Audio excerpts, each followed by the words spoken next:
Come, gather round and sit. I wish to tell you a story of the legend of Otached. He who slew a dragon and bore the sword iron-celled. He who forged an empire and united the peoples of the Great Steppe, from whom we descend, and whose words echo in the laws we hold today to be true. For him we give thanks, and for him we now speak. In the beginning, when the world was made, it was divided into land and sky. Up above ruled Oleg Ten, the benevolent father and king of the gods, and down below was Yarumai, the wicked mother. Through this godly union came two sons, Olik and Kaigan, and for a time this was good, or so it seemed. But Yarumai coveted the sky, and over long years her jealousy festered until finally she reached her great hands up to slay Oleg Ten and take the sky crown for herself. But noble Olik, the firstborn and brave son, came down from heaven as the first man to stand in her way, and though it cost him his life, he quelled the cruel goddess's fury.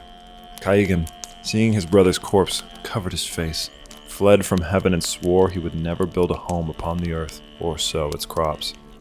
Perhaps it was from his grief or his desire to wander, but from the loins of Kaigan came man, and we wandered the steppe, our faces covered with the grief of our godly father and in fear of his spiteful mother, for many long years after. Legend says that when noble Oleg fell, he dropped upon this earth a priceless treasure, iron-celled, the sword of eons, a blade both beautiful and strong, unlike anything Eris has ever seen or will ever see again, for it was lost to us long ago, though that is a story for another time. It is said that a dragon, a great serpent of the skies, swallowed the sword in its greed, and there it remained for untold years.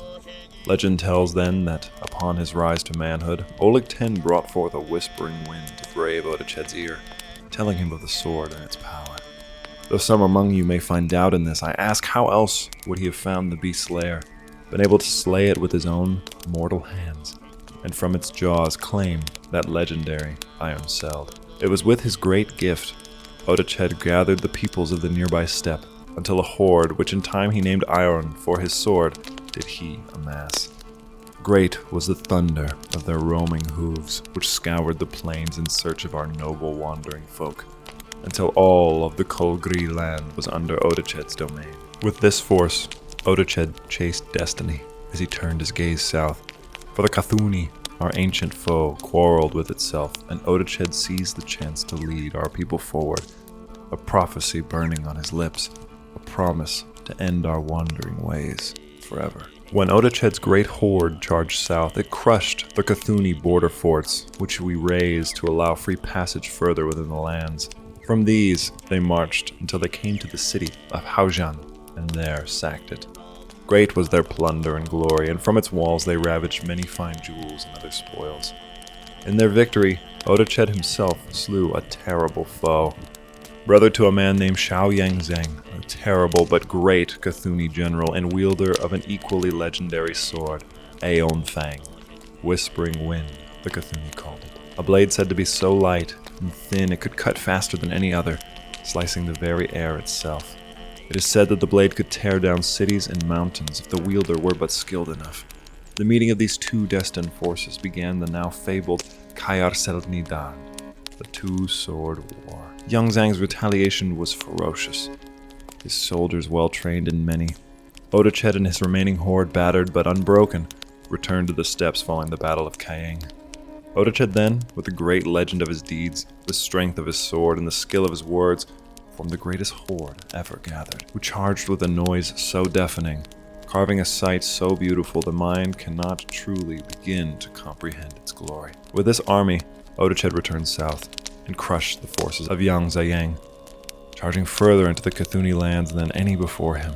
Though they would battle many more times with the Khaanii forces, Otached's iron horde would face its greatest challenge when Yang Zayang, backed by the might of several Khaanii states and banner generals, met with Otached in single combat at the Battle of Kayarang. Our legend says the battle was terrible, and so it must be so, for Yang Zayang was a general and warrior most formidable. With a large force, he laid an ambush for Otached, having sent them to feign an attack and flee from Otached's horde. And so, when the horde chased them into the Kayarang hills, Young Zayang and his troops closed in. Many died by the thousands, but none more so than in the moment Otached and Yang Zayang met in battle. For as the two charged forward, fantastic swords blazing towards Oleg Ten in heaven, the blades met but once, and a terrible blast like many bolts of lightning dashed the hills, devastating the men and land surrounding it.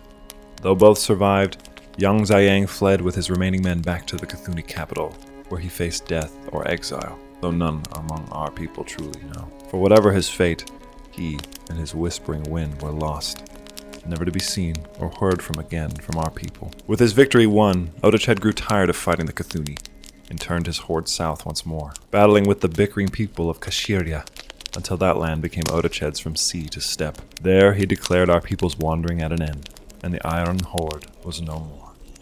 In its place rose the Otachedian Empire. With its founding, he forged his golden crown, and masked from the jewels of his defeated enemies, the first of our people since Oleg Ten forged his own godly crown long ago.